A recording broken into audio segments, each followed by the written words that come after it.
about 85 cents per euro to now it's about $1.55. As long as that depreciation happens, there will be a tendency to move further and further away from the dollar. So again, I can't say for certain that that's going to happen, but I will say that the incentive is to move away from the dollar and start dealing more in euro denominated assets.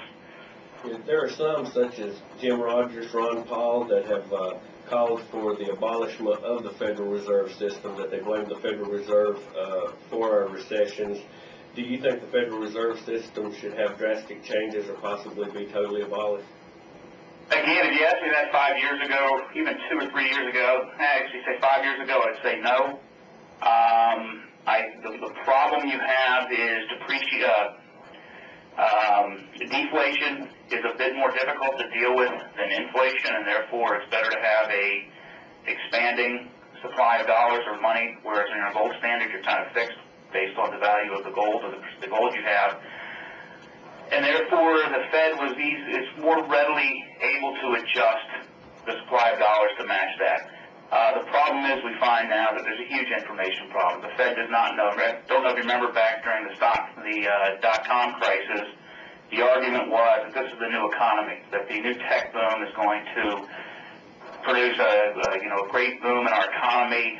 Jim Glassman wrote a book called Dow 36,000, that here the Dow would go from 12,000 to 36,000. That we just have this brand new economy with the internet, nobody really knows what's going on. Well, we find out that it was all speculation. You had a huge bubble in stock prices, and they eventually collapsed. Now, the Fed, is that the Fed's responsibility to cover that? Would that have happened without the Fed? What we do know is their reaction has created what we now have in the housing bubble. When you had interest rates go down to 1%, and part of this also was 9/11, interest rates down to, federal funds rate down to 1%, foreign investors putting some money in as well, but a lot of it was the low interest rates created by the Fed created this huge boom in housing purchases, a lot of speculative purchasing, and now we end up with a much more serious problem that we have. Today, I would say I might agree with Ron Paul. Ron Paul, I think, has brought up some very interesting arguments. The gold standard does create a disciplinary device that you can't deviate from it. I would also go more to a free banking system, get rid of the Fed altogether, and let's have private banks competing. One of the problems you have is a monopoly supplier of money. You ought to expect that they'll take care of their own interest, and one of their interests is private banks, which own the Fed. So you have seen that. So to answer your question, yes, I probably would be more inclined to say let's abolish the Fed altogether and move to a gold standard. I agree with you on that. And you commented to me on the inequality of our labor markets, skilled versus unskilled. It's something I'm not well versed in. I wanted to give you the opportunity to comment on that. As we were going more and more away, further away from an agricultural to a manufacturing society, and now to what we call a knowledge economy. When we moved away from agriculture, if you were left as a laborer on the farm, you weren't making a whole lot of money. So you moved into manufacturing. That was the new economy at the time. Now we're going more and more into the knowledge economy. We're finding substitutes for labor. A lot of people want to say it's foreign trade, which is destroying manufacturing in this country. But manufacturing output has actually tripled over the past 35 years. And we're doing that with far fewer workers. And that's just because of machinery. Capital has replaced that. So what's happening now is we need people to produce the machinery. We need people to run the machinery. We need the new service economy is dealing more with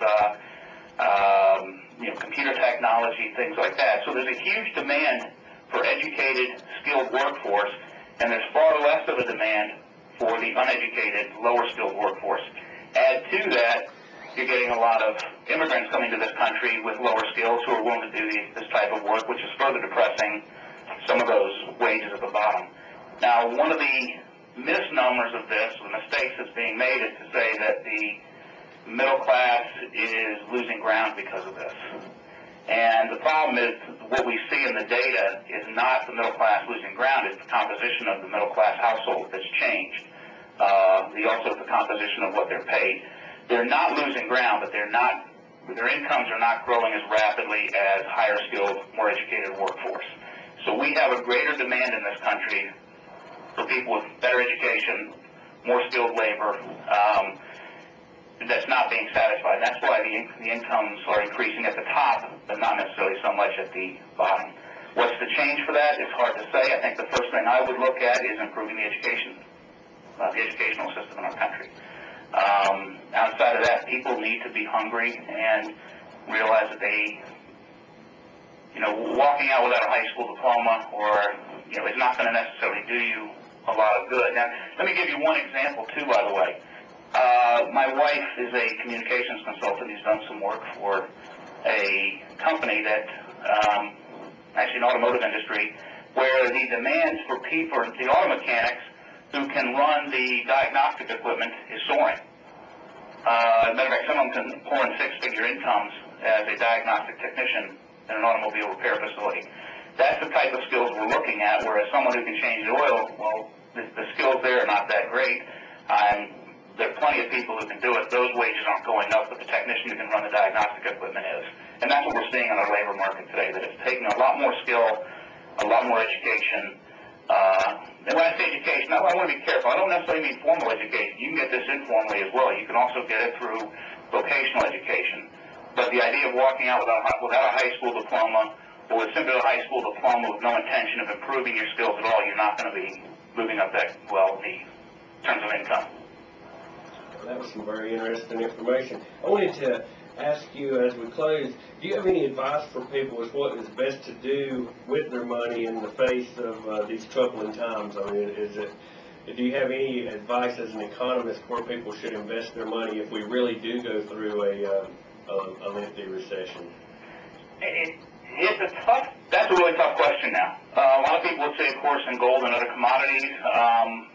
Gold has really skyrocketed. One argument is oil has been a place to store your money. Oil is a pretty durable product, and therefore I can buy a barrel of oil and have it delivered 6 months in the future, a year in the future, and the return is going to be much greater. It's a stable return, whereas the dollar is not. I still am an advocate of index funds, but if you look at what's going on with the indices in the past 10 years, they have really not improved that much. We've seen a pretty flattening of the return on stocks over the past 10 years. So again, I'm still an advocate of an index fund, just keeping in there for the long haul. People who are doing a little more speculation, you're in a tough situation now because the old standards of commodities, gold, silver, etc., platinum, are starting to decrease in value. They had a huge run-up, and I'm not sure if they're going to continue that increase now. Well, I'd like to thank you for joining us today, and I think that we're probably going to see some interesting times ahead in our economy, and we'd like to just have you on from time to time as a local economist to give us your point of view and have you back soon. And I want to thank you for joining us, Mr. Steckbeck. Is there anything else you'd like to add before we close? No, I appreciate it. It's been very fun. It's been a lot of fun here.